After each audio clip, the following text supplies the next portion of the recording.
मित्रों, यह एक सवाल है कि अच्छे लोगों की मृत्यु जल्दी क्यों हो जाती है। अक्सर यह देखा जाता है कि अच्छे से और धर्म से चलने वाले लोगों की मृत्यु अक्सर जल्दी ही हो जाती है।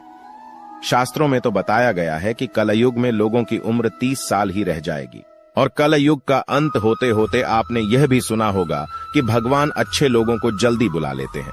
इंसान की औसतन उम्र 20 साल ही रह जाएगी। यह फैसला तो भगवान ही करते हैं कि किसकी उम्र कितनी है। आप ये कहावत भी जरूर सुने होंगे कि जितनी चाबी भरी राम उतनी ही तमाशा करते हैं। दोस्तों, इस कहावत से साफ हो जाता है कि किसकी मृत्यु कब होती है यह भगवान ही तय करते हैं। वैसे तो अच्छे लोगों की मौत जल्दी हो जाने के पीछे कई कारण होते हैं, लेकिन पहले कारण को समझने के लिए आपको यह जानना होगा कि हम जो कुछ भी इस जन्म में करते हैं उसका जवाब हमें ऊपर यमराज को देना होता है। यदि उसका पाप का पलड़ा भारी होता है तो उसे नर्क में तपस्या काटनी पड़ती है, और यदि पुण्य का पलड़ा भारी हो तो उसे स्वर्ग का सुख मिलता है। और यही चक्र कई युगों तक चलता रहता है, जब तक उसे मोक्ष की प्राप्ति नहीं होगी। इस मृत्यु लोक में हर कोई अपने छोटे से कम के लिए आता है। कोई आत्मा इंसान बनता है तो कोई जानवर के शरीर में प्रवेश करता है। ये उसके संबंधित कर्मों के आधार पर ही तय होता है। इसके अलावा उनके जन्म देने वाले माता पिता के संस्कार भी उनके अंदर आते हैं। इसके बाद वो जो कर्म करेगा उसके होश से उसे पुण्यात्मा या फिर दुरात्मा कहा जाता है। अब यही पुण्य आपकी मृत्यु की तारीख को भी बदल देते हैं। जिस तरह से एक जज जेल में रहने वाले कैदी के व्यवहार को देखकर उसकी सजा कम कर देता है, ठीक उसी तरह भगवान भी देखते हैं कि इंसान मौत में जाने के बाद अच्छा कर्म कर रहा है और उसे अपने किए की सजा मिली है। और जब उन्हें लगता है कि अब उसे मृत्यु लोक में नहीं रहना चाहिए, तब वह उसे बुला लेते हैं। भगवान के विधान के अनुसार प्रत्येक व्यक्ति को केवल इतना ही दंड दिया जाना चाहिए जितना कि पाप किया जाता है।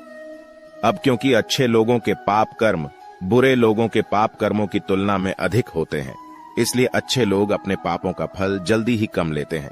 हिंदू धर्म की मान्यता है कि भगवान हर अच्छे व्यक्ति को किसी न किसी उद्देश्य के साथ मृत्यु लोक में मान्यता देते हैं, और भगवान का अपना अवतार लक्ष्यों में शामिल होता है। इसीलिए जब वो उद्देश्य जल्दी हो जाते हैं तब भगवान उन्हें वापस बुला लेते हैं। अच्छे लोगों की मौत उनके अच्छे कर्मों पर ही लगातार करती है। इसके अलावा आपको ये भी बताते हैं कि जो लोग ये कहते हैं कि मरने के बाद इंसान खाली हाथ जाता है, उन्हें जान लेना चाहिए कि 3 चीजें ऐसी हैं जो मरने के बाद भी उनके साथ जाती हैं। एक है विशिष्ट कर्म, दूसरा है स्मृति और तीसरा है जागृत। इसीलिए अब आप किसी से ये मत कहना कि आप खाली हाथ आए थे और खाली हाथ छोड़ देंगे। इसकी वजह है मनुष्य में सत्य एवं असत्य का विवेकी हमारी बुद्धि का होना। लेकिन इस धरती पर हम दुनियादारी के चक्र में कुछ इस तरह फंस जाते हैं कि हमारी बौद्धिक सीमा में ही सिमट कर रह जाती है। हम सब कुछ अंतर्निहित सुखों को ही मानक सब कुछ मानते हैं। यही गलती हम कर जाते हैं, क्योंकि इसके बावजूद कोई भी व्यक्ति यह दावा नहीं करता कि वह पूरी तरह से सुखी है। सच्चाई यह है कि हमें सामान्य मानव जीवन के उद्देश्य का पर्दाफाश करने के लिए निरंतर प्रयास करते रहना चाहिए। यह सच है कि आपके और आपके परिवार के भरण पोषण की जिम्मेदारी हमारी है और हमें इसे हर हाल में निभाना चाहिए। लेकिन क्या आप यह समझ पाते हैं कि आप कितने दिनों तक या कितने सालों तक इस जगत में बने रहते हैं और आपकी मंजिल बन जाती है? तो इन कार्ड के उत्तर में ज्यादातर लोग यही कहते हैं कि पता नहीं, ऐसे लोग बड़े ही अजीब होते हैं। वो यात्रा तो कर रहे हैं पर यात्रा के संबंध में उन्हें कुछ जानकारी नहीं होती। क्या आपने कभी एकांत में यह सोचा है कि आपका यह मानव जीवन क्यों मिला है? तो दोस्तों, महाभारत में युधिष्ठिर महाराज के एक प्रश्न के उत्तर में भीष्म पितामह ने कहा था कि किसी से बढ़कर कोई भी जीव नहीं है। आपको यह जानकर आश्चर्य होगा कि 84 लाख योनियों के बाद हम मनुष्य जीवन से मिलते हैं, और संसार के सभी प्राणियों में मनुष्य ही सबसे श्रेष्ठ है। मित्रों, धर्म कोई सा भी क्यों ना हो, हर किसी में यही बताया गया है कि जिसने इस धरती पर जन्म लिया है उसकी मृत्यु निश्चित है। और अगर बात सनातन धर्म की करें तो इसकी एक मान्यता के अनुसार बच्चे के जन्म की 6ठी रात ही ब्रह्मा जी उसकी किस्मत लिख देते हैं, जिसमें उसके आने वाले कल जैसे विवाह, पढ़ाई, नौकरी, यहां तक कि मृत्यु की तारीख तक शामिल होती है।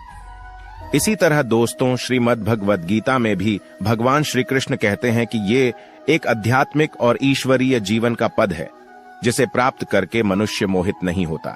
यदि किसी जीवन के अंतिम समय में भी इस तरह की स्थिति में हो तो वह भगवत धाम में प्रवेश करता है। मनुष्य कृष्ण भावनामृत या दिव्य जीवन को एक क्षण में तुरंत प्राप्त कर सकता है और हो सकता है कि उसके लाखों जन्मों के बाद भी यह प्राप्त न हो। दोस्तों, ये तो सच को समझने और स्वीकार करने की बात है। भगवत गीता कहती है कि वास्तविक जीवन शुरू किया गया यह उद्यम जीवन के साथ होता है। दोस्तों, इन बातों से यह तो स्पष्ट होता है कि हम सभी एक निश्चित समय के लिए पृथ्वी पर रहने वाले सभी लोग आते हैं और कुछ विशेष कर्मों को करने के लिए आते हैं। जब हमारे कर्म पूरे हो जाते हैं और इस जीवन के लक्ष्य प्राप्त हो जाते हैं तो प्रभु हमें परलोक में एक सहज स्थान प्रदान करते हैं। भगवान कृष्ण और अन्य कहते हैं कि वास्तविक जीवन तब शुरू होता है जब यह भौतिक जीवन समाप्त हो जाता है। मित्रों, जो लोग सदाचारी होते हैं और जीवन में अच्छे कर्म किए होते हैं वे वास्तव में विशेष होते हैं। जब उनकी मृत्यु का समय निश्चित हो जाता है तो दोस्तों वे इस दुनिया को छोड़कर आगे की यात्रा जारी रखते हैं। तो मित्रों, ये वीडियो आपको कैसी लगी हमें कमेंट में जरूर बताना और ऐसे ही मोटिवेशनल वीडियो देखने के लिए हमारे चैनल को सब्सक्राइब जरूर करें।